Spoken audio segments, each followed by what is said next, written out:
treated bad. Locked out of the system and cut off from work, which is no good, right? That is why mobile workers are organizing.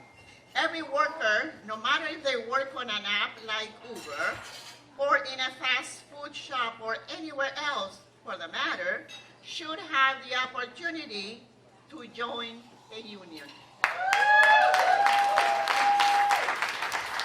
When workers join together in a union, we will raise standards for work now and in the future. As we organize, we are asking presidential candidates to stand with us as we fight for our fair share of the gig economy. Thank you very much.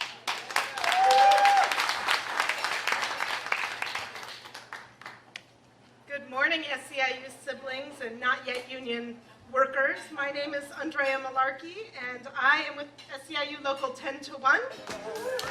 Yes, 10-1. And I work as a librarian in the city of Berkeley.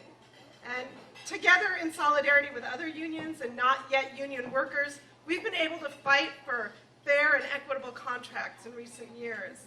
And we're here today standing with gig workers and others trying to organize, because solidarity, standing together in this moment, matters more than ever. Amen. So we want to welcome Mayor Pete Buttigieg to the stage.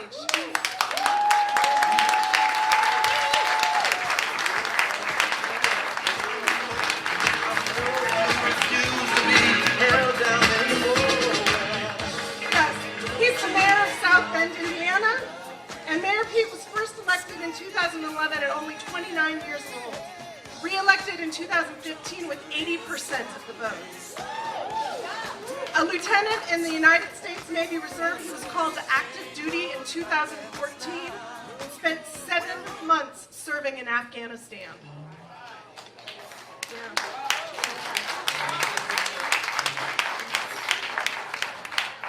The same year Buttigieg was first elected, Newsweek published an article calling South Bend one of America's dying cities.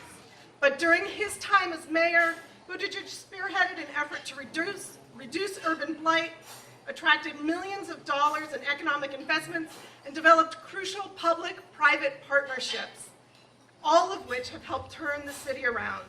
Please help us welcome Mayor Pete.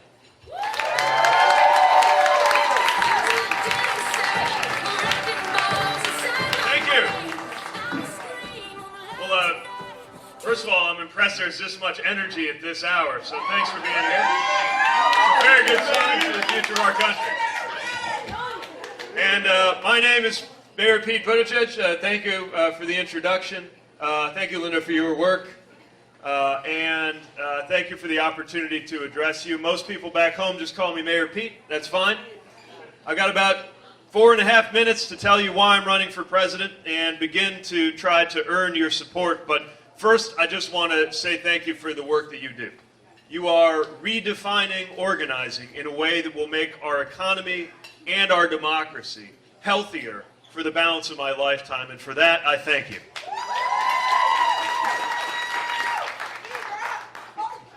You do.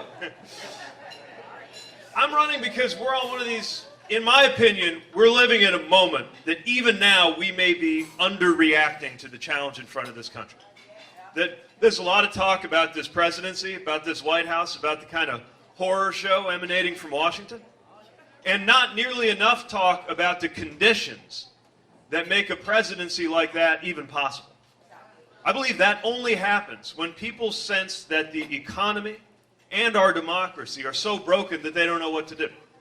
And where I come from, in the industrial Midwest, a lot of people responded to that, not because they were under any illusion that he was a good guy, but out of a desire to send a message to burn the house down.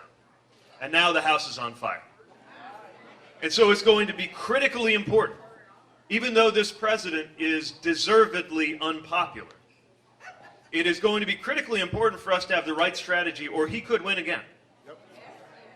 And that is why we have got to organize around our values. Now, the values that anchor this campaign are the values that you've been fighting for all along, like freedom.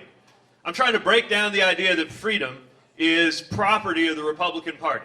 Because there's a lot of things that can make you unfree, and freedom comes from a lot more than taking down regulations.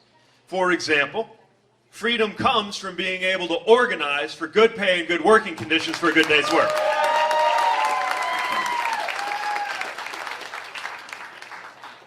We're talking a lot about security in this campaign, not just because it's something I care about as somebody who served in uniform, but because I think we're forgetting what 21st century security looks like.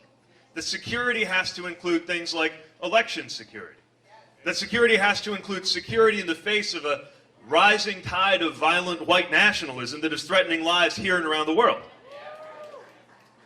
That climate disruption is a security issue in our time. But SEIU's been there all along, because we also know that economic security is part of what it means to live a secure and good life in this nation. You don't enjoy security if you're working full-time and you don't have full-time income, or worse, you are not even called a worker. Far as I see it, if you're working, that makes you a worker.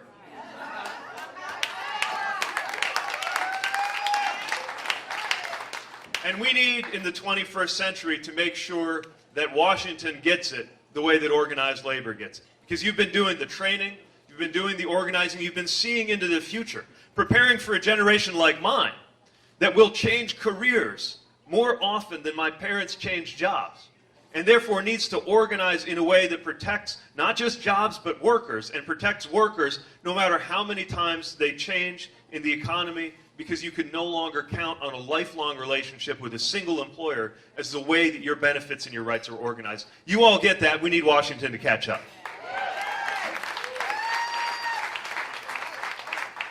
Last but not least, I want to talk about democracy. It's the third value that we're focusing on this campaign, because we can't take our democracy for granted, especially when some people have decided as a matter of political strategy that they're going to make it harder to register to vote and harder for eligible voters to exercise their right.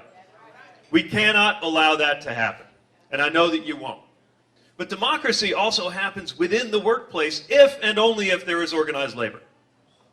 That's what you're doing. You're not just fighting for the right kind of conditions, you are building democracy. That's what I see. I saw the solidarity that comes with that kind of democracy. Just a couple weeks ago, we were in LA fighting for Measure EE. And what I saw was SEIU standing shoulder to shoulder with teachers, with carpenters, knowing that we all do better when we all do better, and we've got to get those resources into those schools. That's my idea of 21st century democracy. But we've got to make sure that the foundation is there, and SEIU has been there every step of the way. So I am proud to support you. I'm proud to stand before you, and I'm hoping in time to earn your support, recognizing that I am probably not the first thing that leaps to mind when you think of the dictionary definition of a presidential candidate, that you might be expecting somebody who's marinated in Washington for a little bit longer. But then again, organized labor's never waited on Washington, never waited to see what the White House is going to do. These fights you're undertaking here, they are getting results no matter what. And I think we'd be well served if we could get Washington to look more like our best run cities and towns instead of the other way around.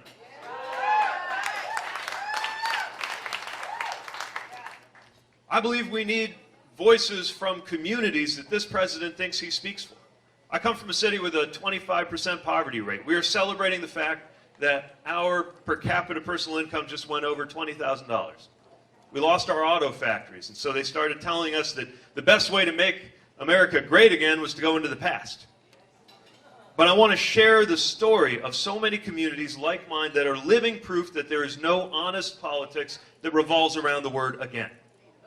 And I know that just like communities like mine in the industrial Midwest, there are communities like that in California too. Those communities need to be heard. And the last thing that makes me a little unlikely is the fact that I don't have quite as much gray hair as you might expect on somebody stepping up and running for president. But I'm here to make the case for a new generation of American leadership.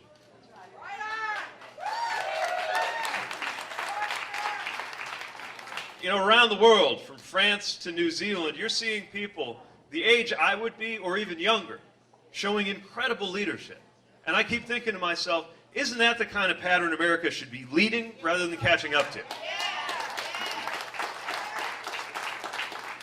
So you're going to see us on the trail. You're going to see us in Fresno in a couple days doing a town hall. And I'm looking forward to working with you, finding ways to support you, and of course finding ways to earn your support. The last thing I just want to say is that part of why I'm running, and I know this can feel like a bleak time, a dark time, a challenging time, but running for office is an act of hope. And organizing is an act of hope. You do it because you believe it's going to make things better.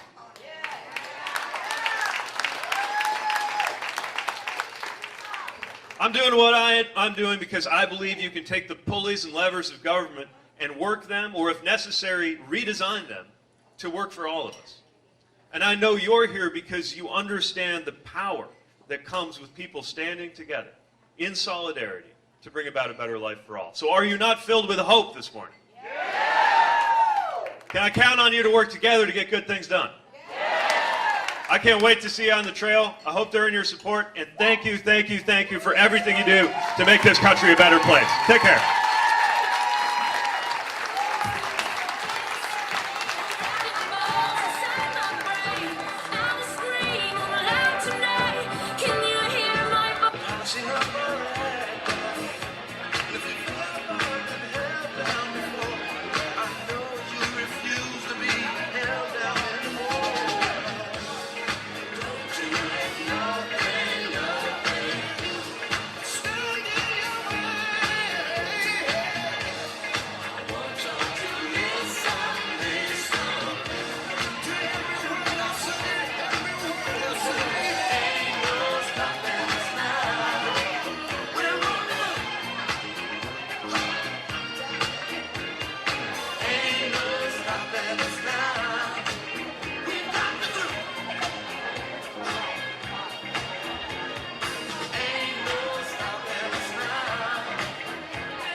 All right, thank you, Mayor Pete. Let's send him off with a great SEIU California cheer. Woo! Thank you, Mayor Pete. Thank you for joining us this morning. He will be at the convention. You can take selfies there. Go get him. Go get him at the convention. Good luck, Mayor Pete. All right. I know, it's quick. We don't have a whole lot of time. We've got like 6 presidential candidates coming to see us today.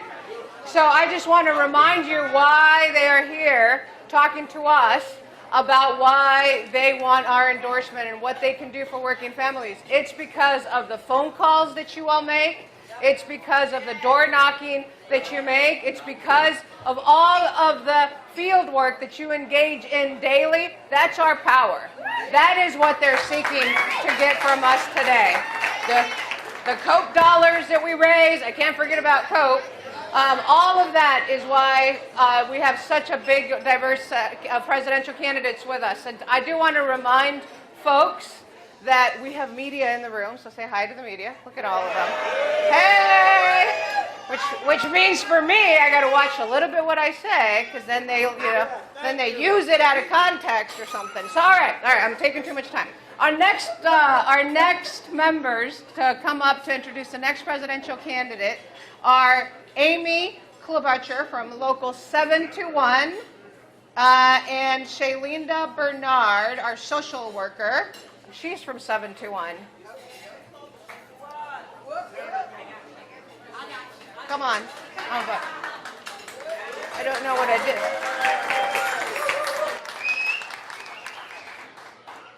Good morning, brothers and sisters from SEIU. How are we doing this morning? Yes. My name is Shaylinda Bernard. I represent Local 721, and I'm from Riverside County, and I am a social worker. So I know I'm preaching to the choir here, but those of us in this space are committed to building an economy and a democracy that works for not just a few of us, but all of us. Not just billionaires and corporations, but to a winning union that's working for all people, right? Okay. We want a union that's working for all people, black, white, brown, and to using our voice to advocate for candidates who will stand for us and putting people before politics. So today when we're listening to these candidates, that's what we want to remember. We want a candidate that's going to put people before politics. So who's with me in here today? So, I would like us to give a large SEIU welcome to Senator Amy Klobuchar, the senior senator from Minnesota, a native of the state. Klobuchar first won public office in 1998 when she was elected Hennepin County Attorney. She held that position until 2006 when she was elected to U.S. Senate and became the first female senator from the state of Minnesota. Klobuchar was subsequently reelected by overwhelming margins in 2012 and 2018. During her time in the Senate, Klobuchar has been among the most active senators in the Democratic caucus, introducing over 90 bills in the 115th Congress alone. More than any other senator, she has been a leader on issues such as the opioid crisis and infrastructure. She led the bipartisan effort in 2007 to fund the reconstruction of the collapsed Interstate 35 West Bridge in Minneapolis, which was built in just 13 months. Klobuchar comes from a union family. Her grandfather was a Teamster. Her mother was in the American Federation of Teachers, and her dad belonged to the News Guild CWA. So please give her a wonderful SEIU welcome as we welcome Senator Amy Klobuchar.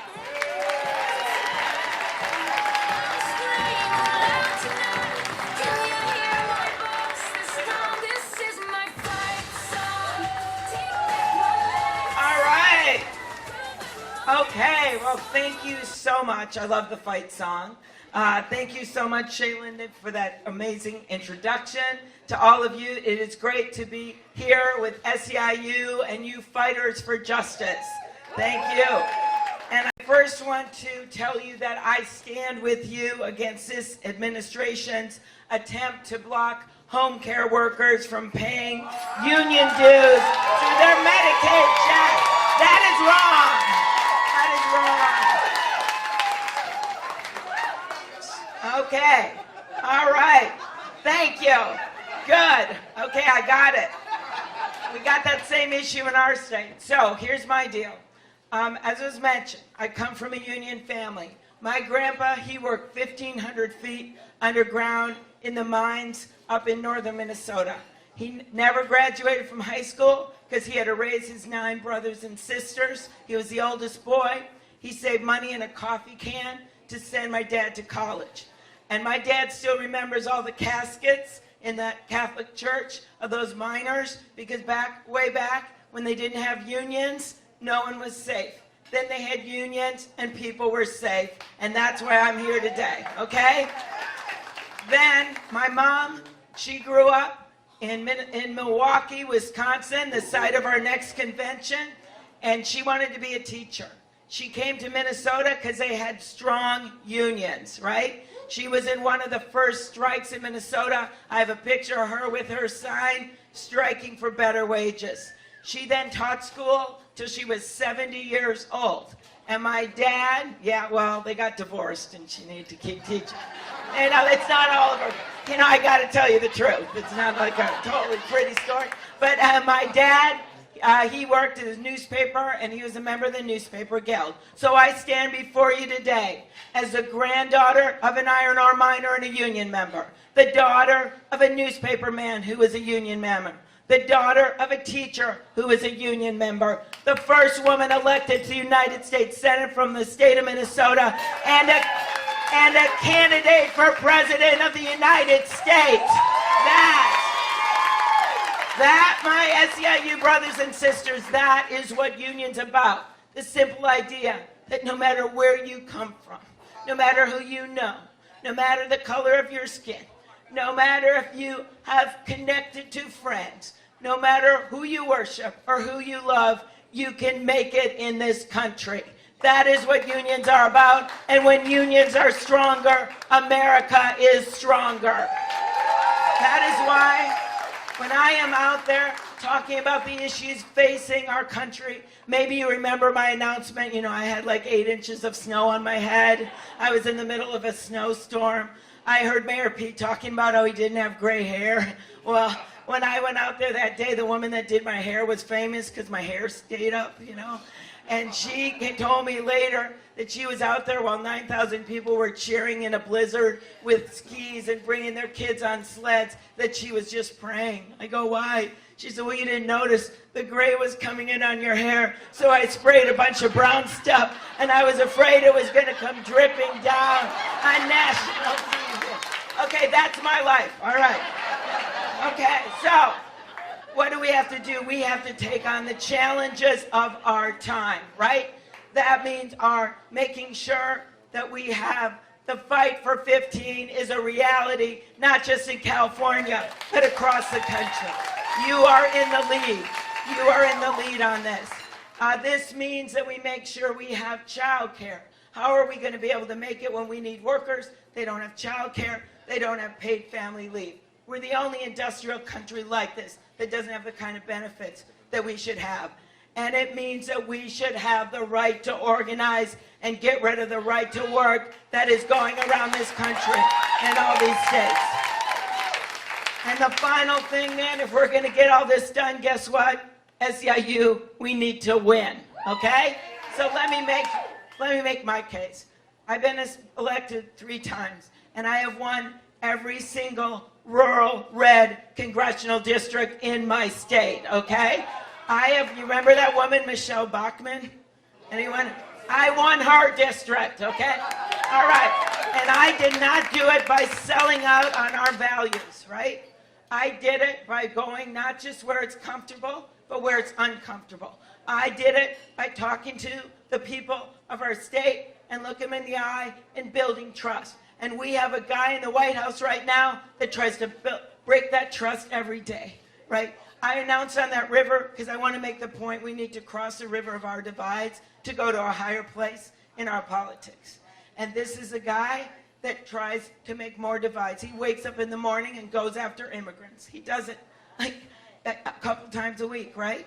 He goes after people of color. He goes after people in his own party that don't agree with him. He puts out that horrific doctored video of Nancy Pelosi. When he does that, you know what he does when he does that? It's not only mean to her and bad for our politics. He's telling America, go out and send out a bunch of fake stuff. It's okay. That is not what democracy is about. We fought too hard for this democracy. We fought too hard. And if you didn't notice, in 2016, we had a little trouble in the Midwest, okay? My husband, he's the third of 6 boys. He's right over here, okay?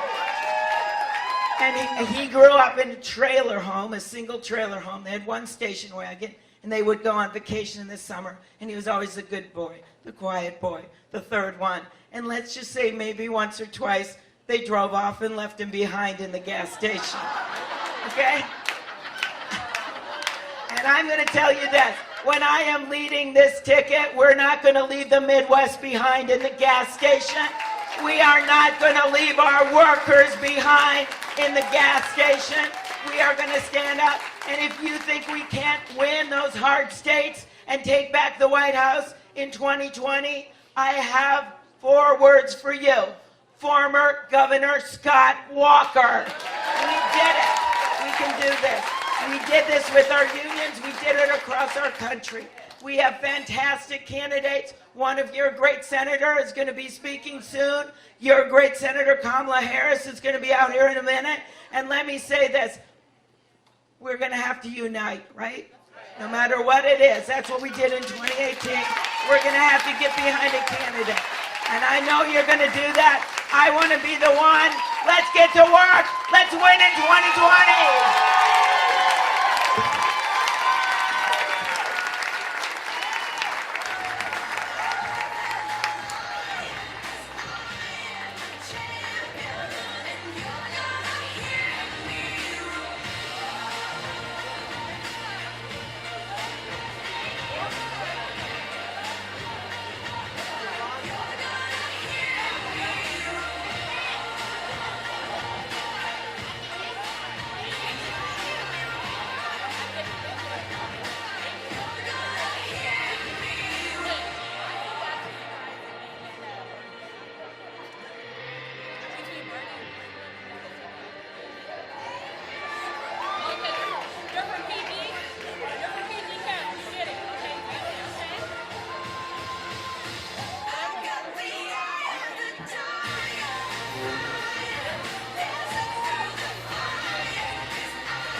All right. Thank you, Senator Amy. We're sending off with a good SEIU. Thank you. Thank you, thank you, thank you. All right, now here comes the challenge. Because our next presidential candidate isn't here, and I really can't dance, I want to sing, but we do need to have some time here. So everybody got their cell phones? Let's take out your cell phones. Let's take selfies with the members around you. Put them up on your, I know you all have Facebook and Instagram. Who does Snapchat? Apparently that's the thing now. How many people here have Snapchat? Like my kids. Holy moly. You guys are very millennial. And tag the picture, hashtag SEIU CA Dem. So take your pictures now. Candidates are going to be at the convention as well. Tag them, SEIU CA Dem. All right? What?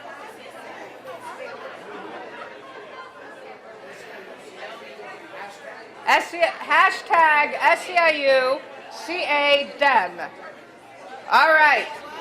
I also want to thank the team who put this together for you all today. Tabletop Tap House. The staff from Tabletop Tap House, thank you very much. I think they're in the back, but let's give them a warm thank you.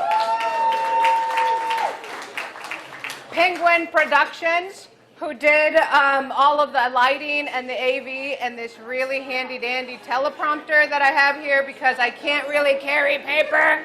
So, and our teleprompter is go up, where it, I read fast. It was Martin Highland for teleprompting. Thank you, Martin.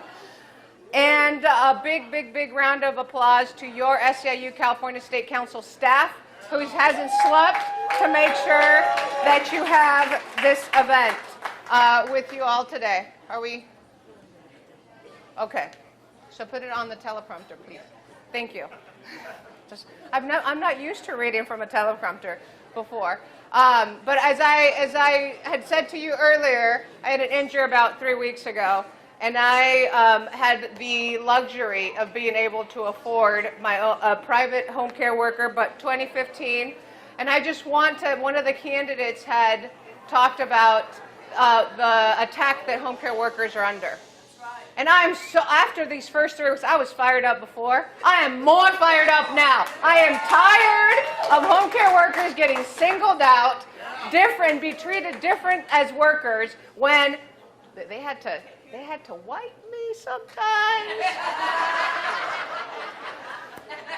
Tell me who else loves you like that? Only a home care worker, only a caregiver.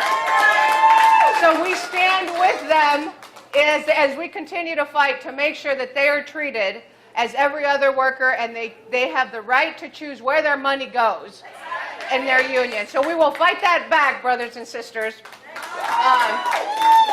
All right, so next up, we have our next candidate. And our members who will be introducing them is, see, this is where I get, yes, thank you, Jared Rivera. Elena Brooks, a home care provider from 2015, and Laura Hernandez, a child support specialist. Thank you.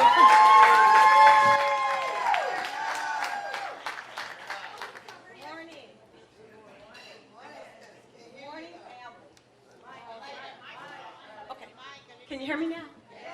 Okay, good morning, SEIU, or as we like to say, family. My name is Elena Brooks, and I am one of the happy care providers for SEIU Local 2015. Our local is comprised of approximately 350,000 long-term care providers in the state of California working in agencies, private homes, and your homes, also known as the IHSS program. And during the last election, let me back up just a little bit. I live in one of those flipped districts. Yes, I do. And during the last election, we held our elected representative, Steve Knight, accountable. he did not reflect our values, our vision, and the constituents in our community. So we were able to get Steve Knight out, and yes, we removed him from office, and okay. And today they talked about a rule change. The Trump administration has recently passed a rule change, which is a direct attack on care providers. It affects our ability to have our dues deducted, as well as our health care and other benefits. And the reason for that is because of our efforts. When we fight, we win. And SEIU has been effective in raising the minimum wage and bringing dignity to all Californians and throughout the United States and its other territories. So we will not be silenced by the Trump administration. Okay. And this country is actually facing a home care shortage. With medicine advancing, a lot of people are living to be, nearly 100 years old. However, most of them will need some help around, and so that is our industry. And we are counting on our presidential candidates to stand with our seniors, with their families, and with labor, and continue to support this program. So I am happy to be here and welcome the introduction of one of our presidential candidates. And I'm going to step aside and let my other counterpart come in. She's going to tell you about the great candidate, Beto O'Rourke. He's going to be out shortly, so come in.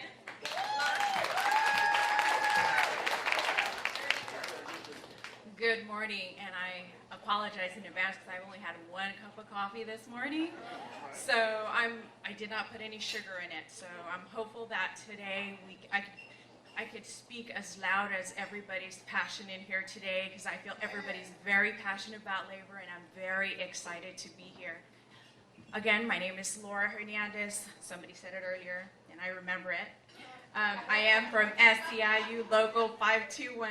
I work for County of Tulare, and I am a child support specialist, and most importantly, I am a proud union member. I'm very excited to be here today. I'm very energized by meeting all these presidential candidates. They're like celebrities to me.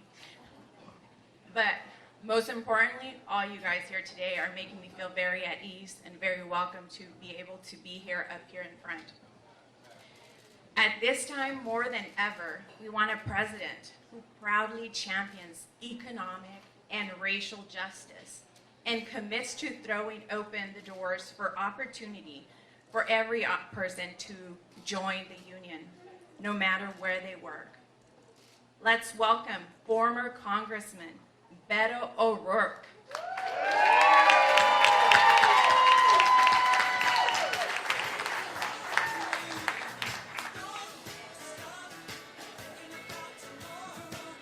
Beto O'Rourke.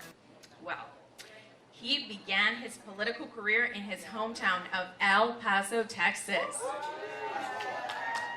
serving as a city council member from 2005 to 2011.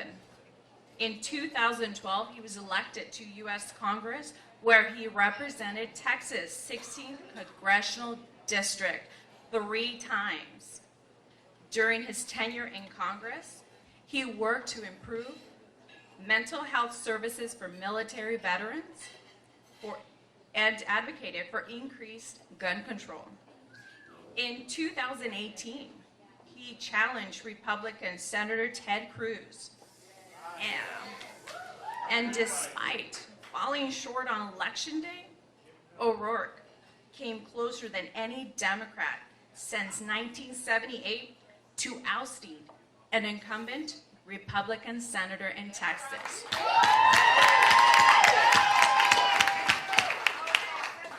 Please help me welcome to the stage the Congress member from Texas, Beto O'Rourke.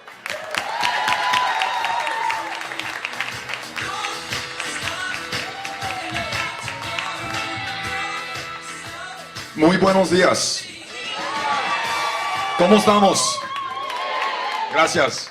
Un honor estar aquí con ustedes y correr en esta campaña con la gente que están haciendo el trabajo más importante en este país. If we're going to meet every single challenge before us, todos los retos, vamos a necesitar toda la gente. Every single one of us is going to have to stand up to make sure that we not just fight, but win $15 an hour as the minimum wage in this country for every working American, so that we don't have to work 2 or 3 jobs just to make ends meet. We must not only fight, but win to ensure that we have universal, guaranteed, high-quality health care for every child, for every man, for every woman in this country. Primary care, mental health care, and health care also has to mean that every single woman makes her own decisions about her own bodies and has access to the care to ensure that she can do it. We're going to have to confront the challenge of climate before it is too late. Use every single second of the 10 years left to us to make sure that we free ourselves from a dependence on fossil fuels and embrace renewable energy, the high-wage, high-skill, high-paying jobs that come along with that, and make sure that we leave this planet to our children and grandchildren in a state where they can live and be safe and be proud of those who preceded them here. And if we're going to be able to do this, we're going to need to involve every single one of us. Necesitamos involucrar todos si vamos a hacer si vamos a lograr las metas que tenemos en este país, en este momento. And that means a new Voting Rights Act. That means same-day voter registration. That means automatic voter registration. That means no more gerrymandering where members of Congress choose their own voters. And that means that we get big, unaccountable corporate money out of our politics. Y además, necesitamos involucrar todos que están trabajando que ahora no tienen ciudadanía. The 9 million legal permanent residents in this country. Our new immigration plan says that we will waive your fees for citizenship and mail you a completed citizenship application to make you U.S. citizens so that you're fully participating in this economy and our democracy. The nearly 11 million undocumented, working some of the toughest jobs in the United States of America today, back-breaking labor, if they are lucky, making a minimum wage, far too often making nowhere close to a minimum wage. Their immigration status used as leverage to keep them in a modern-day bondage. We are going to free them from any fear of deportation, allow them to come out of the shadows into the light and contribute to their full potential to the success of this country. And we are going to do it together, juntos.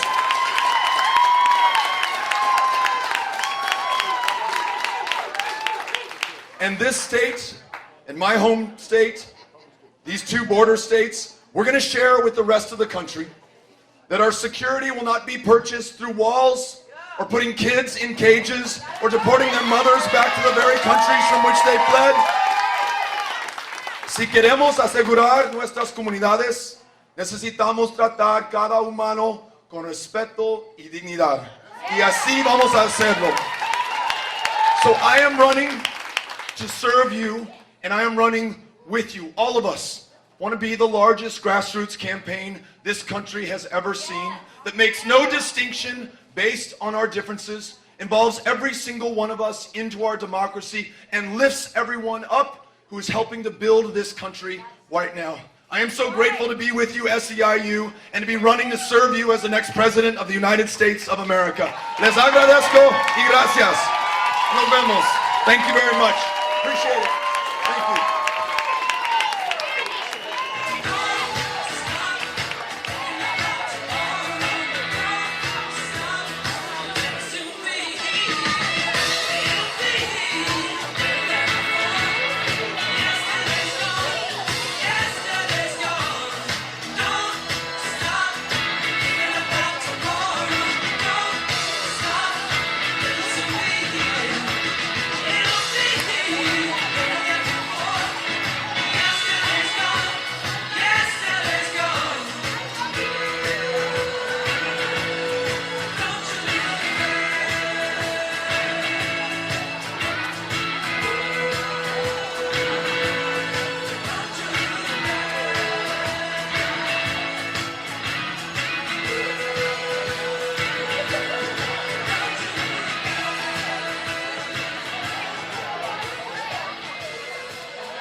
ay, ay, Beto. Ay, ay, ay, Beto. First of all, First of all, can we get a Selena song up in here for the Texas congressman, please?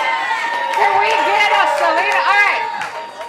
Congressman, let's give him a warm send-off, Mr. You guys will see him at convention, I promise. All right. I'm being serious about my Selena request for the congressman from Texas. Okay, órale, Beto, ya. Ya nos tenemos que ir. Betito, ya estuvo, Beto. Gracias, te queremos, pero ya. Gracias. Te queremos mucho. Muchas gracias. Muchas gracias. Ay, ay, ay. All right, you gotta keep it. I promise you all, you will run into him at convention. I promise. All right. Órale pues, ya. Okay. Well, I'm gonna start singing. Gracias, Beto. Muchas gracias. I love saying that. Gracias, Beto, and he's here. Isn't that cool? And he's here, and I'm talking. Te quiero mucho. Gracias. Next time we'll have a Selena song for you. I promise. You know, sheesh, can't get a Selena song and nothing. All right. Thank you. Thank you. I know, it's so exciting. It's so exciting to have these folks. It's so exciting to have these folks come out and talk to us. All right. You know, what's more exciting is when we're out walking to voters and knocking on their doors, and we're to call in voters, and we're making sure that folks are getting registered to vote, and then we're making sure that people are getting out to vote, and all our youngsters and our older folks are all getting votes. That's also very fun. So, all right, we have our next presidential candidate here, and I'm being serious about that Selena song, Paul Allison. The Texas congressman comes up. We can't even get some bitty bum bum up in here? Jeez, Louise. So our next member is very familiar to all of us because for over 10 years she's been fighting for a union. And so please welcome local SEIU 99 child care provider Tanya McMillan.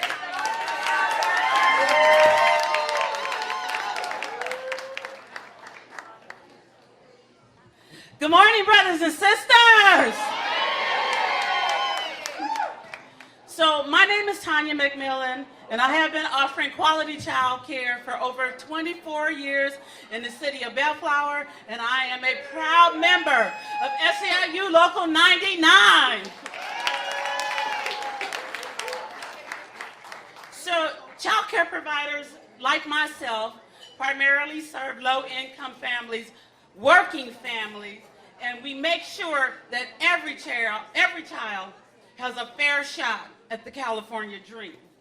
No matter what race, zip code, or religion, all children deserve to have a great start in life and reach their full potential. But California is facing a child care crisis. Over 1 million children are on a waiting list, and working families cannot afford child care. Child care providers, early educators like myself, are struggling to provide basic needs for our own families. And that is why family child care providers across the state of California are gathering together to form a union.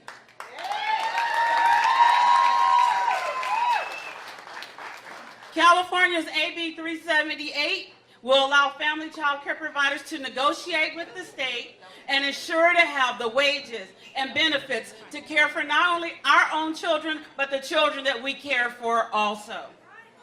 With a strong union and a seat at the table, providers will have the power to raise wages, to win benefits, to improve training, to expand access and affordability, and to strengthen the communities that we live in. So today, we are going to welcome Senator Kamala Harris to the stage. Kamala Harris is the junior U.S. Senator from California. She is a native Californian. She started her public career in the Alameda County District Attorney's Office before serving as the District Attorney of San Francisco from 2004 to 2011. In 2011, she was elected Attorney General of California, becoming both the first African American and the first woman to hold that position. And it goes on. In 2016, Harris was elected to the U.S. Senate, becoming just the second African American woman to serve in that body and the first African American to represent California. Since joining the Senate, Harris has been a leader on immigration and criminal justice issues, and she strongly, repeat after me, strongly opposed the Trump administration's attempt to dismantle the Deferred Action for Childhood Arrivals, aka the DACA program, and condemned the president's family separation policy. SEIU brothers and sisters, let's give Senator Harris a huge SEIU welcome.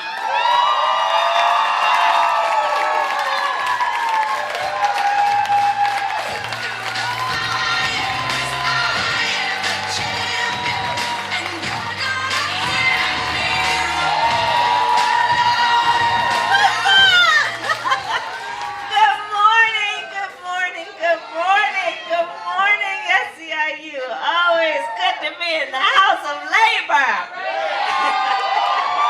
Good morning. Well, I thank you. I'm here mostly just to thank you, because you all, everybody here, all of these leaders, you've been holding it down. You've been holding it down. And these have been difficult days and difficult times, and we're seeing around the country the attack, the full-on attack, the unapologetic attack on organized labor and on working people. And you've been holding it down each and every day, fighting for the rights and fighting for the dignity of working people in America. So I thank you, I thank you, I thank you. And as you all know, I'm running for President of the United States. And so I am here to formally ask for your support. And I will tell you that I believe there is so much that is at stake. I know we all do, in terms of the outcome of this election. And part of the way that I think about this moment is that this is a moment where anybody who professes to be a leader, who wants to be taken as a leader, who wants to be elected as a leader, must have the courage to speak truth. And there are so many truths that must be spoken and acknowledged if we are to lift up families in our country. And you know, I'll tell you, when we talk about what does strength look like, strength looks like what SEIU does every day, which is lifting people up, not beating them up. We've got a person in the White House right now that tries to swing his strength, and he doesn't really understand what strength looks like. Strength looks like what you do every day. It's about home health care workers. It's about child care workers. It's about folks who are working in our hospitals, people who are taking care of the most vulnerable, the most needy, and giving them dignity. And the work you do is personal. The work you do is the work. I've done the work a day. I was with Wendy Coe, a home health care worker, who her whole day involved physical labor, emotional work, work that was about giving care and love. And this is the kind of work you do every day. So here's what I'm going to say. When it comes to the issues that are at play in this presidential election, I believe working people's issues are number one, which is why I am proposing, one, that we deal with the tax code in a way that we reform the tax code so that working families who are making less than $100,000 a year will get a $6,000 tax credit, that they can receive it up to $500 a month. And you know, as you can imagine, then people say, well, how are you going to pay for that? Well, I'll tell you how we're going to pay for that. On day one, we're going to get rid of that tax bill that benefited the top 1% and the biggest corporations in our country. That's how we're going to pay for it. Because I'm all about lifting up people. Let's look at the reality of so many of our children who are bright and beautiful and their potential is immense. But yet, as I travel our country, I'm meeting teachers who are holding down 2 and 3 jobs because they can't afford to pay their bills on a teacher's salary, which is why I'm proposing the first in the history of our country federal investment in closing the teacher pay gap, which will on an annual basis amount to about $13,500 a year. Because I strongly believe that you can judge a society based on how it treats its children. And we need to understand that in particular the children of our nation who are in the business of consuming public goods and services deserve to have more and deserve to have leaders fight for their rights, and in particular, the right of their teachers then to be paid a living wage and an adequate wage to do their work. Let's speak truth. Let's speak truth that the women of America for generations have been paid less than men who are doing the same work. On average, the women of America are paid 80 cents on the dollar. Black women are paid 61 cents on the dollar. Native American women, 58 cents. Latinas, 53 cents. And I'm done with having this conversation because we don't need to debate the statistics. So what I am prepared to do is to shift the burden from those working women, requiring them to prove that they're not getting paid as much as the man in the next room. Why should we have to require the woman to go through an investigation to figure out how much he's getting paid as compared to how much she's getting paid when we know the data has not changed over the decades? So I am going to shift the burden from her to corporations and require that they do the analysis and publish how much they are paying people for equal work.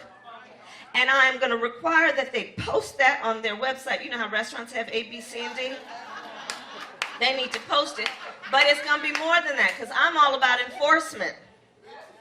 So, for every 1% in the pay gap between women and men, I will fine them 1% of their profits from the previous year. That'll incentivize them, don't you think? But I know my time is running short, so I want to just say thank you because we need to talk about this all over our country. It is organized labor. It is the leaders of SEIU and so many others who brought to all people, if they are a member or not, brought to all people the 5-day work week, brought to all people the 8-hour work day, sick leave, family leave, vacation, safe working conditions, benefits. Thank you, organized labor, for helping every working person in America. We owe you a debt of gratitude. And my final point is I just want to thank everybody here for the work we've done together over the years. Because you all remember, you stood with me when I was Attorney General fighting those for-profit hospitals who were trying to merge. And we knew, we knew that what they were trying to do was more about profit than it was about the public health of the people in those communities, people in communities that were some of the most socioeconomically poor communities, people in communities who had only St. Francis, had only Daughters of Charity, had only those places to go. And we fought together against strong special interests to make sure that those mergers would be in the best interest of the people and not these big corporations who are just trying to make money. We stood together. We stood together when I was fighting the 5 big banks of the United States around the foreclosure crisis that devastated families across California. And you'll remember, there were plenty of folks who would say to me, top-level elected people, Democrats included, well, we hope you know what you're doing. Well, you should take the deal. $2 to $4 billion is better than nothing. And we said no, and you stood with me. Even when top newspapers were opining against me and saying Kamala Harris needs to take the deal, you stood with me, and we got back $20 billion. You stood with me, and we stood together when we said we need protections that are lasting for homeowners. And so we wrote and fought for the Homeowner Bill of Rights. You remember that? Remember that? When we were knocking on doors up in Sacramento saying, come on guys, it's only right that we would give protections to homeowners against the banks. And we couldn't get any leverage. We went up to Sacramento trying to get this bill passed, and people said, no, that's dead on arrival. You can't go up against the biggest interest, the banks. And so what did we do? You stood with me, we stood together, and we took it to the streets. We took it to the streets. And we organized and we let folks know what was at stake. And we won. And we won. And it ended up being a model for the rest of the country. So in closing, I'm here to, yet again, ask for you to stand with me in a fight. And it's going to be a difficult fight. It will not be easy. This will not be given to us. But I thank you for everything over the years. I thank you for everything you do, and I'm honored to be with you this morning. Thank you.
All right, Senator.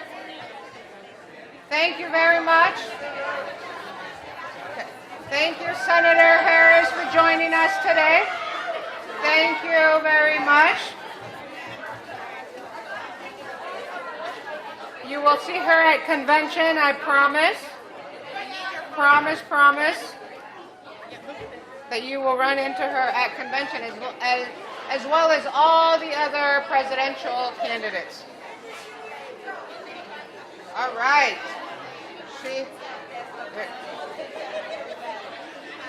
Thank you. Thank you very much. All right.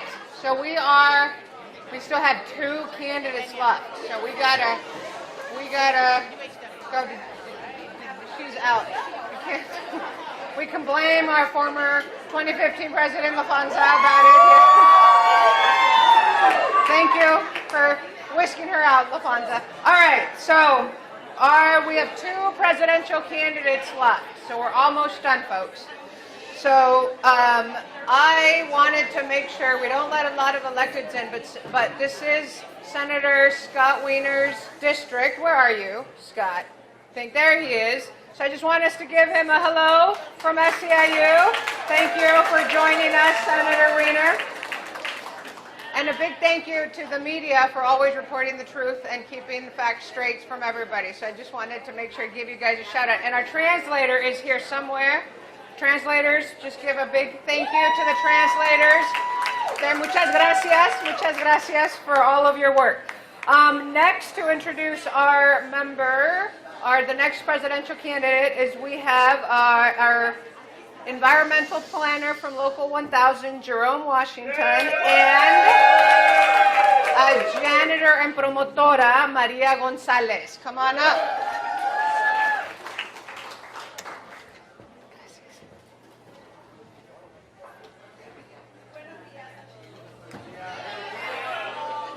Mi nombre es María González y trabajo por 20 años en la industria de janitorial en el área de San José.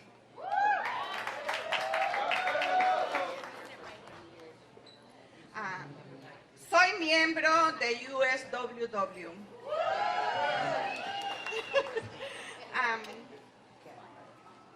Las janitor que trabajamos en el turno de la noche, y eso nos hace ser más vulnerables, porque cuando ustedes apagan la luz y cierran sus oficinas, nosotros llegamos a limpiar y quedamos totalmente solas.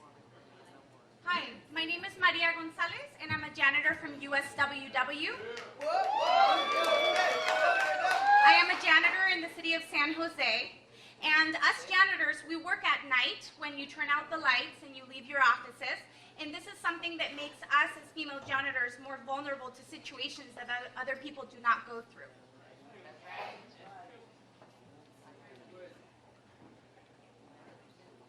Nosotros sufrimos situaciones que otras personas no sufren. Mujeres como yo somos particularmente susceptibles al acoso sexual, al acoso y asalto sexual. Yo fui asaltada por mi supervisor. Él me dejó con un trauma que todavía estoy con psicólogos. Estoy en terapias, aunque yo lo reporté muchas veces a la compañía. Lo único que la compañía hizo fue cambiarlo de sitio.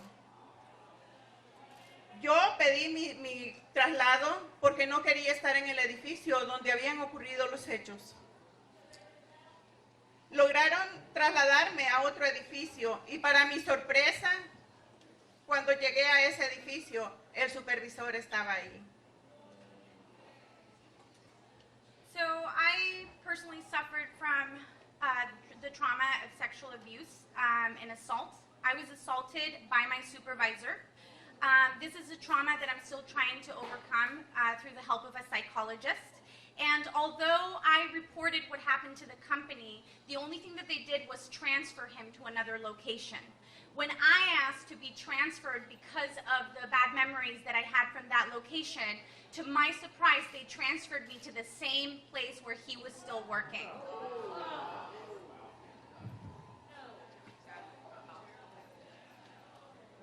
Yo me salí inmediatamente del edificio y renuncié porque sentía que eso era como una burla. No respetaban lo que había sucedido a mi persona.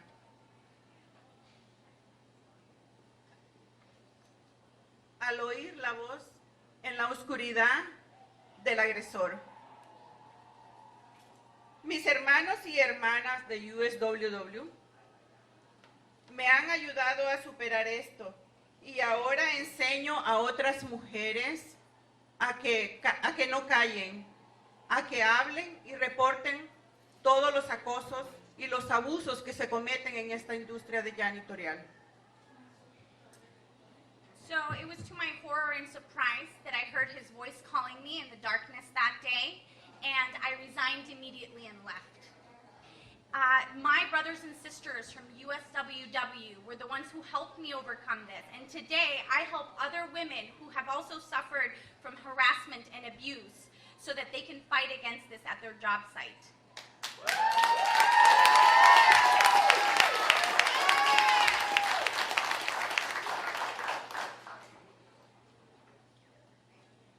Yo pienso que como mujeres trabajadoras no debemos de callar y reportar todo lo que ocurre dentro de esa industria, porque día a día somos atacadas sexualmente de una o de otra forma. Nosotras las mujeres que trabajamos en esta industria somos vulnerables y muchas de las mujeres callan por temor, por vergüenza o por el qué dirán. So it's up to us women to stand up and declare these heinous acts of aggression.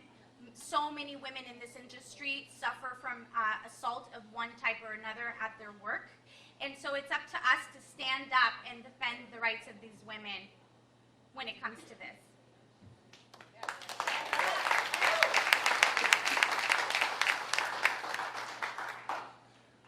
Como mujeres, como inmigrantes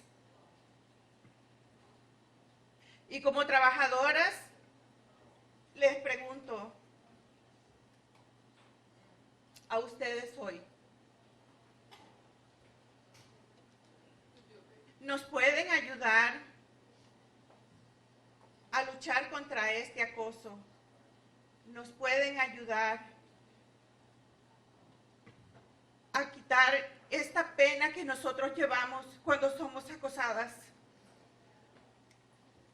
Yo les quiero pedir a todos los candidatos que por favor nos incluyan en su agenda y en sus planes para que nos ayuden a nosotros los emigrantes a protegernos y a tener otros planes para que no seamos acosadas más.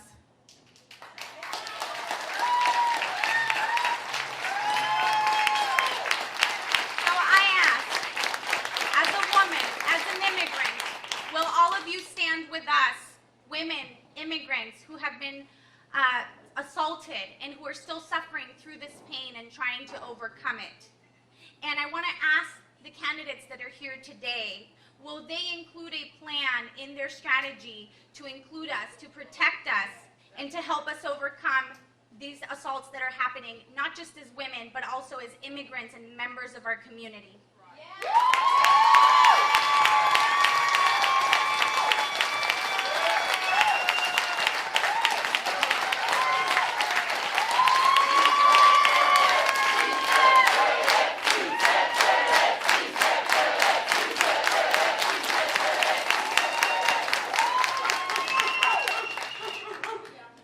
Para finalizar, solo quiero decirles que no importa del país que vengamos, ni el trabajo que realicemos, ni la lengua que hablemos, lo único que queremos es trabajar con respeto y dignidad. Es lo único que yo les pido. Gracias. To end off, I just want to say that it does not matter the country where we come from, the work that we do, or the language that we speak. The only thing that matters is that we work with respect and dignity, just as we deserve. Thank you very much.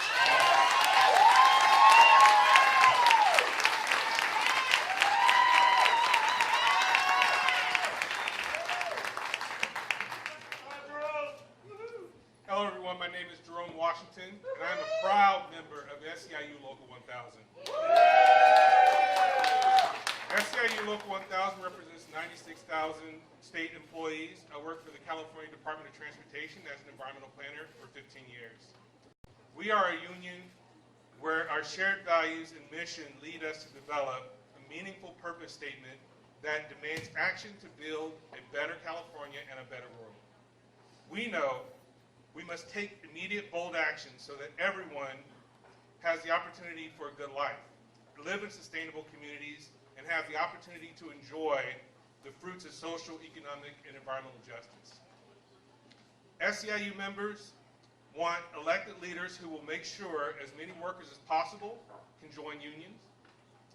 It's time for working people to build and hold economic and political power to challenge the corporations that exploit our communities and destroy the environment to pad their pockets. Help us welcome Governor Jay Inslee from Washington State to the stage.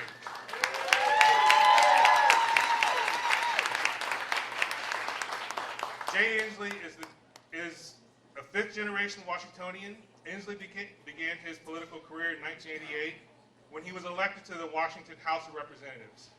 In 1992, after serving 2 terms in the legislature, he was elected to the President Washington's 4th Congressional District in Congress. In 1996, Inslee was appointed by President Bill Clinton to serve as Regional Director of the U.S. Department of Health and Human Services, a position that he held until 1998, when he decided to run to the U.S. House, this time in Washington's 5th Congressional District.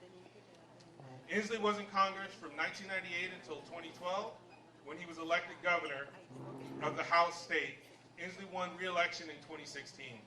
He also served as a chair of the Democratic Governors Association during the 2018 election cycle, when Democrats split 7 gubernatorial seats across the country. During Inslee's time as governor, Washington has been one of the nation's leaders in taking action to address key issues, implementing policies to combat climate change, instituting criminal justice reforms, including the legalization of recreational marijuana, and the elimination of the death penalty, enacting new gun control measures, raising the minimum wage, and expanding family paid leave. Let's give a big SEIU welcome to Governor Jay Inslee.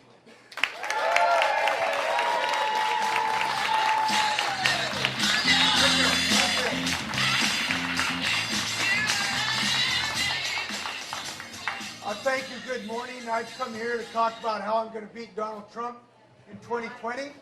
We know something about that in Washington State because I beat him 21 times in a row in court every time I sued him. And I am so joyful to join a group that believes in justice for all. Jerome, thank you for that introduction. Maria, thank you for your courage. You know, I hope you'll come up to Washington, Maria. We have a very radical notion. We believe women should make the same as men in the state of Washington. And that's why I'm proud to tell you my state has the best gender pay equity laws in the United States so that we can have gender equity. And I don't know a lot of Spanish, but I do know this. El respeto de los derechos de otros es la paz. The respect for the rights of others is peace. And for all the good work you've done in SEIU, I love your comment that you want justice for all. For all. And that includes new Americans. I just met the immigration advocates yesterday, and I told them about something I was proud of. I'm proud I was the first governor of the United States to stand up against Donald Trump's Muslim ban and beat him in court. I'm glad that my state,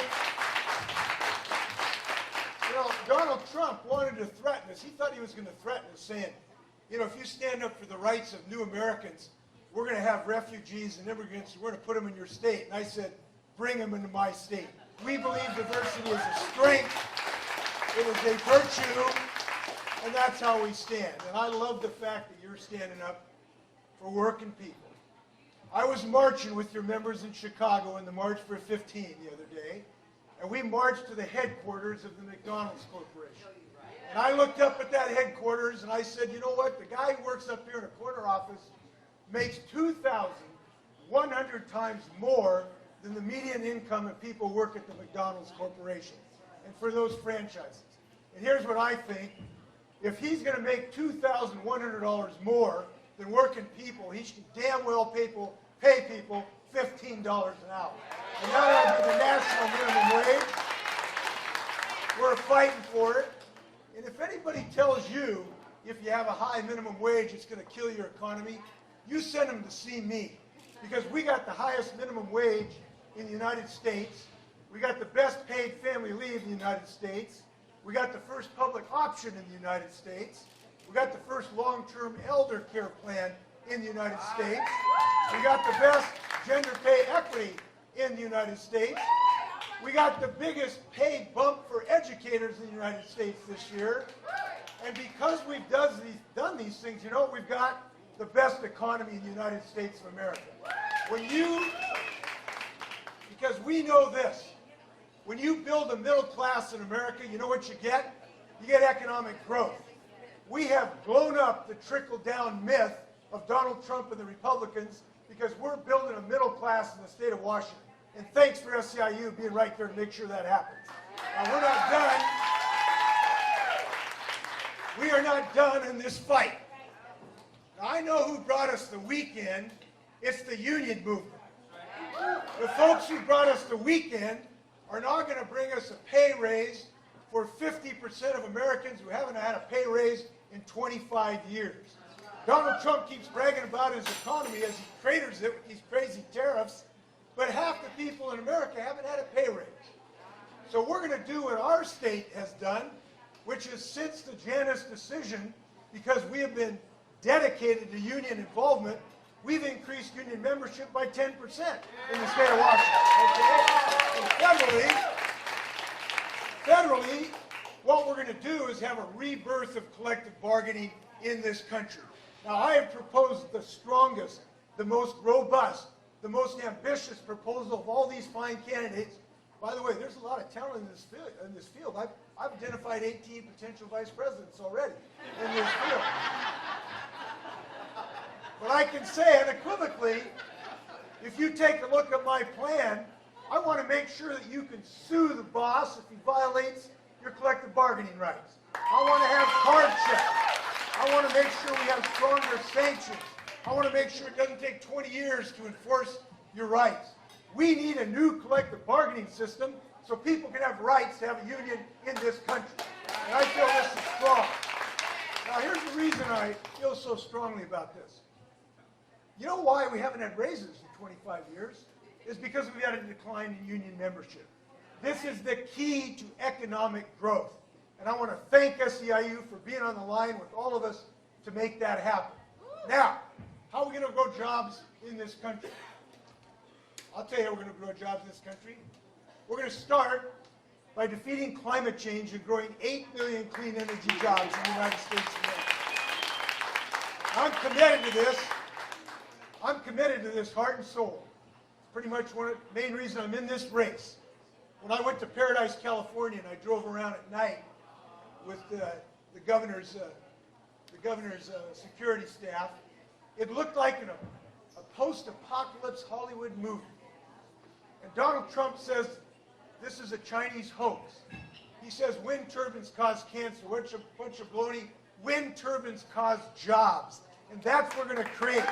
We're going to have UAW jobs making electric cars in Michigan. We're going to have machinists making batteries in California and Nevada. We're going to have steel workers building wind turbines in Iowa. We're going to put people to work. How am I going to beat Donald Trump? We're going to beat him on the highest minimum wage in the country. We're going to beat him to get the job done on family minimum wage. We're going to beat him by having long-term health care in this country. We're going to beat him by having collective bargaining. We're going to beat him to have the best clean energy plan in the United States, which I've got today in Washington State. We're going to beat him because SEIU is going to have purple flags all over this country. Early to bed, early to rise, work by Keller organized. Thanks a lot. Hope I win your vote. Thanks a lot.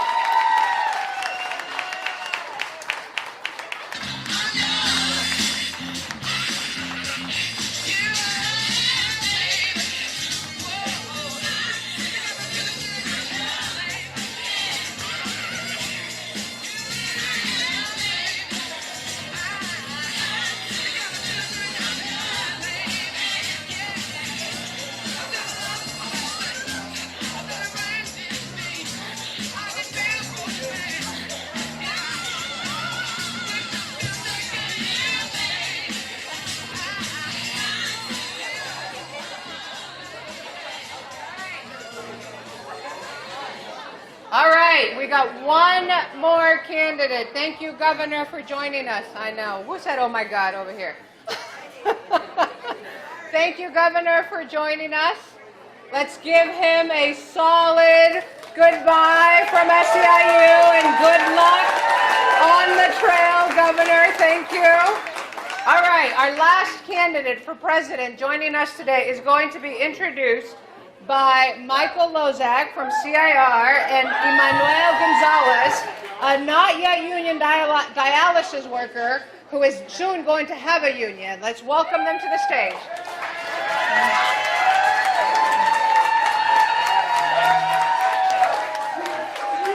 Hello everyone. Hello SEIU. How are you this morning? Good. My name is Emmanuel Gonzalez. I'm a dialysis worker in Southern California. And we are planning to organize our union with SEIU UHW. I know dialysis all too well. 22 years ago as a young boy, I remember my dad's kidneys failing. And he had to endure dialysis 3 days a week for 4 grueling hours each time. And that's the reason why I decided to become a dialysis worker. And that's also the reason why I decided I want to reform this industry. You see, far too often, I witness bloodstains and patients report short staffing across our country, putting patients at risk of infection and cardiac arrest throughout these facilities. And it's really sad, but there's hope. There's hope that we as workers, that we can organize one another to ensure that workers have a fair shot, a seat at the table, and ensuring that our patients are treated with dignity and respect. And also, too, that in our communities that we serve, that workers and patients are equally represented. And that they're also that workers don't have to work 72 hours a week, working minimum wage work to take care of sick people, and these corporations profiting billions of dollars, that they be held accountable for our loved ones like my dad. And that's why we believe, and all of us believe, that no matter where you work, whether you work in fast food, whether you work in dialysis, or you work at our airports, or you work at this establishment here, that you ought to have an equal right to form a union without intimidation or without the fear of being fired. And I want to thank you all here for supporting all of us. Thank you.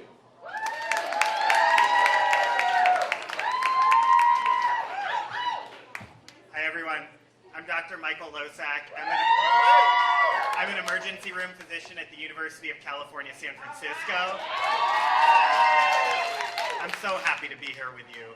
I'm here representing CIR, the Committee of Interns and Residents. We are the largest national house staff union representing 15,000 doctors in this country. And I'm even prouder to stand here as a founder of our union at UCSF. When we were recognized in 2017, we were the largest new public sector union in California that year, and the largest new physician union in American history. So despite 28-hour calls and 80-hour work weeks, we managed to organize 4,000 doctors over the past 3 years alone in California. And last week, we settled our first contract with UCSF, which brought in 1,400 new doctors into SEIU. As residents and fellows, we are the backbone for doctoring in academic medical centers. We are often the only physicians in the hospital overnight in places like the ICU. So we understand uniquely the responsibilities of our healthcare system and hope to use our union as a vehicle for promoting patient safety, patient care, and worker rights. We believe that a strong labor management relationship is essential to take corporate profits out of the work that we do in this room together and recenter our healthcare debate on the people that matter, our patients and the people who serve them. So we are looking for a candidate who is going to support access to union jobs for all healthcare workers. We understand the power that this tool gives us in advocacy for our hospitals, and we would like to advocate for healthcare for all people in this country, not just those that can pay for it. So it is my pleasure to introduce Senator Bernie Sanders from the great state of Vermont. He has been an avid civil rights advocate dating back to his days at the University of Chicago, where he participated in sit-ins against segregation and protested the Vietnam War. In 1981, he was elected the mayor of Burlington, winning by only 10 votes, but subsequently went on to win 3 more mayoral races by double-digit margins each time. He served 8 terms in the U.S. House of Representatives, and in 2006 was elected the junior senator from the state of Vermont. His 28 years in Congress make him the longest-standing independent to serve in that institution in its history, and he has been an avid advocate for reduction in income inequality, for the $15 minimum wage, and for Medicare for all. In 2016, he won the Democratic caucuses and primaries of 23 states, and I am so excited to welcome him to the stage. Senator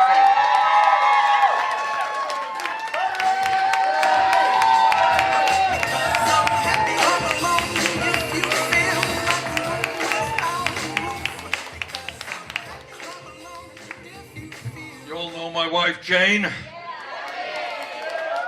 the brains in the family. All right, let me first start, thank SEIU and congratulate you. You may not know this, but you have made history in recent years. 4 or 5 years ago, when some of us talked about raising the minimum wage to $15 an hour, we were told by the establishment it can't be done. Don't you know that the federal minimum wage is $7.25 an hour?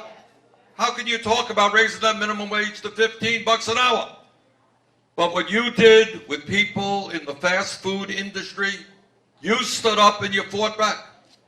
And you told this country that workers cannot live on $7.25 or $8 or $9. You told the world that that is a starvation wage, not acceptable in the United States. And people went out on strike, and I was proud to be on picket lines around the country with those who were fighting for 15.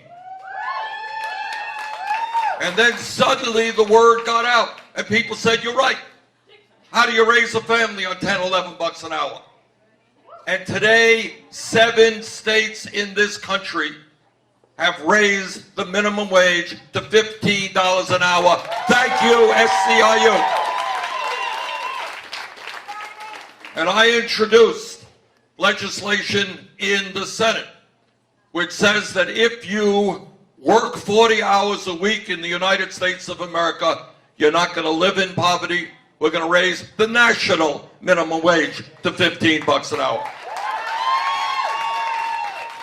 And we have over 30 co-sponsors on that legislation, and my guess is that within the next month or two, the United States House of Representatives will pass that legislation. Now, what you also understood is that it's not just good enough to raise that minimum wage to $15 an hour, that workers need a union. It's $15 plus a union. Now, we have introduced legislation in the Senate. It's called the Workplace Democracy Act. And this is what it says. It says that if 50% of the workers in a bargaining unit plus one sign a card that says they want to join a union, they have a union.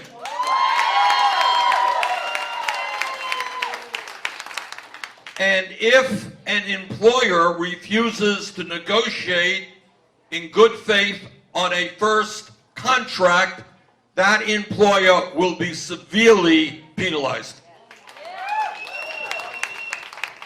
And that legislation also ends Section 14B of the Taft-Hartley law, which allows for so-called right to work legislation.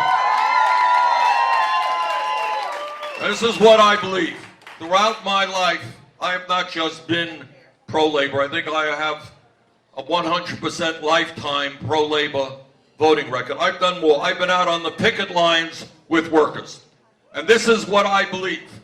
At a time when the middle class is shrinking, when millions of workers are forced to work 2 or 3 jobs, while 49% of all new income goes to the top 1%, what you know and what I know, if we're going to grow the middle class in this country, if we're going to do away with starvation wages and make sure that every worker earns a decent paycheck, we are going to have to grow the trade union movement in America. Middle class does not grow unless the trade union movement grows.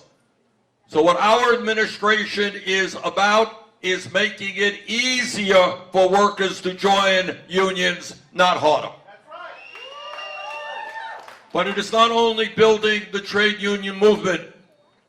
I'm proud to have introduced the key legislation in the Senate, which says once and for all that health care in America is a human right, not a privilege.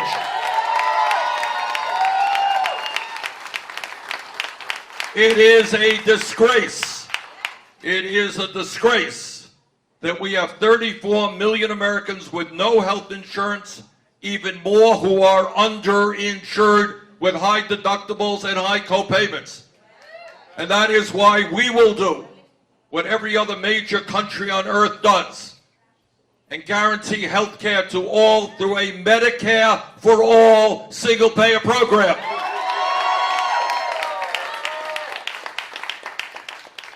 And by the way, in this country, we need to make sure that all of our people, regardless of income, and let me tell you, I come from a family that was a working class family. I grew up in a 3.5-room rent-controlled apartment. I know what living paycheck to paycheck is about. And that is why in America, if we're talking about upward mobility, we have got to make sure that all of our people have the right to get all of the education they want, regardless of the income of their family. That is a human right. And that is why we will make public colleges and universities tuition free. And I'm delighted that Jane Kim from San Francisco is working on our campaign. And Jane was one of those responsible for making the community college here in San Francisco tuition free. And that's what we have got to do all over this country. Last point. Some people tell me, well, Bernie, you know, you're a nice guy. You want health care for all. You want to make public colleges and universities tuition free. You want to rebuild our crumbling infrastructure and create millions of good paying jobs. How are you going to pay for all of that? Well, I will tell you exactly how we're going to pay for that. Anybody here know how much Amazon paid in taxes? That's how we're going to pay for that. All right.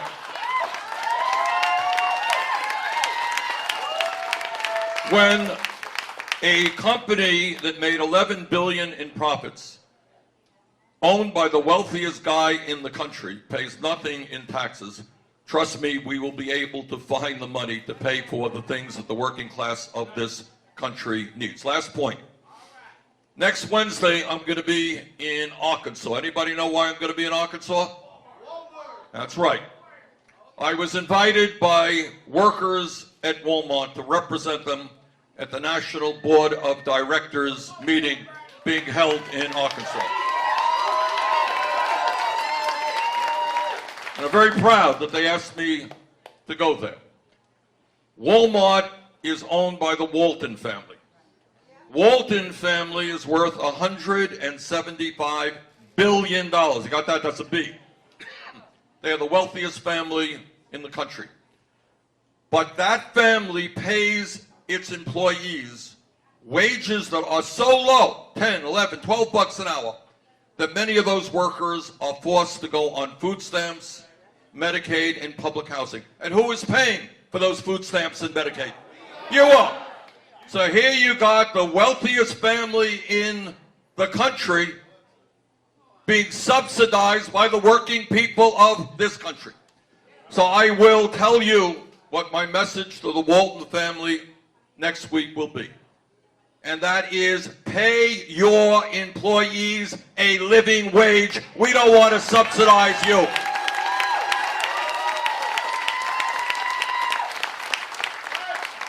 So brothers and sisters, thank you for all of the great work that you have done. The future is with us. More and more people want to join unions. More and more people are disgusted with the grotesque level of income and wealth inequality. More and more people know that we need an economy and a government that works for all of us, not just the 1%. Thank you all very much.